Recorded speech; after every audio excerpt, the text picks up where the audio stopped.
Good afternoon to you. Mark Sudduth, HurricaneTrack.com, here with your Hurricane Pro and HD video discussion covering Hurricane Matthew down in the Caribbean Sea. This is the latest visible satellite animation.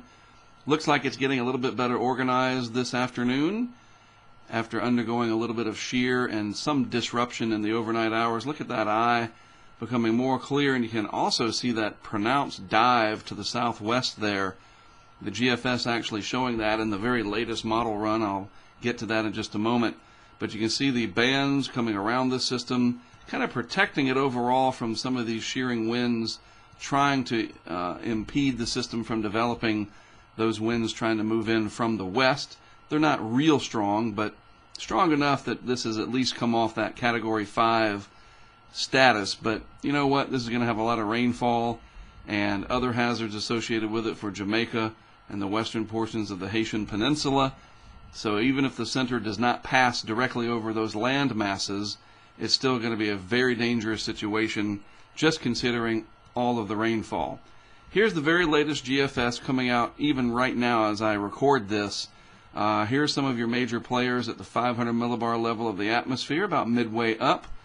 Big Bermuda high pressure kind of nosing its way off to the south and west here. This is the upper level energy that was sitting over the eastern United States over the last few days that kind of eroded this ridge a little bit, and it didn't allow this to keep going towards the Gulf of Mexico. So let's put this into motion. Of course, by the way, there's the star of the show, so to speak, Hurricane Matthew. So as I start this, watch, there's that little jog to the southwest. It slows down almost to a crawl.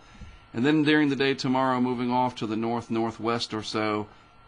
And in this run of the GFS, it certainly does come up between Haiti and Jamaica, a little closer to Haiti this run, into the central Bahamas, and finally by day 5, getting up there towards the Great Abaco area. So here it is at 120 hours out, moving very close to the Abacos, just to the east.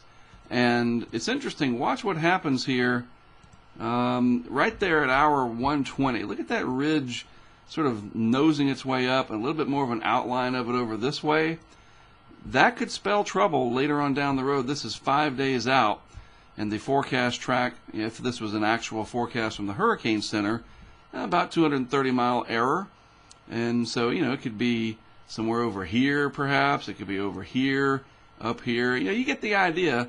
But this has been very consistent, the GFS, with this type of track, whereas the European model has been pretty good up through here, but then it kind of goes up, comes down in one run, tries to go out in another run.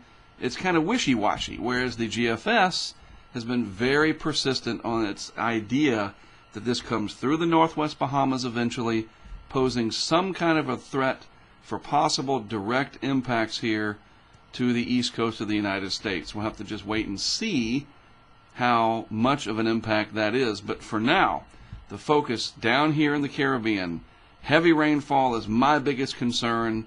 You can hide from that wind, but when those flash floods begin, especially in the gully areas, you know, a lot of poorer people live along these gully areas and shanty shacks and whatnot. Very substandard housing, and they get pushed out to the sides of these metropolitan areas, and they live in these gullies, and these gullies run down kind of like the washes out west, the arroyos, except this is in the tropical areas of the world where heavy rainfall, 20 inches could fall, and that could be very problematic. So I urge people in the area, don't worry about where the center goes in so much as how much rain is going to fall and what that could do for life-threatening flash flooding. That's my biggest concern, especially since it could pass between Jamaica and Haiti, basically delivering equal amounts of rain to each of those areas. That would be terrible.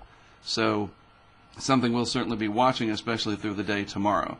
All right, well, that's it from me for today. I'll be on top of this. Of course, you've got some great tools to take advantage of with Hurricane Pro in HD. Be sure to follow on social media as well, and you'll see all kinds of retweets and other information coming out from Hurricane Pro in HD.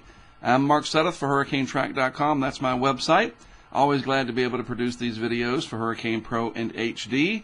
And that being said, I'll be back with more for you tomorrow.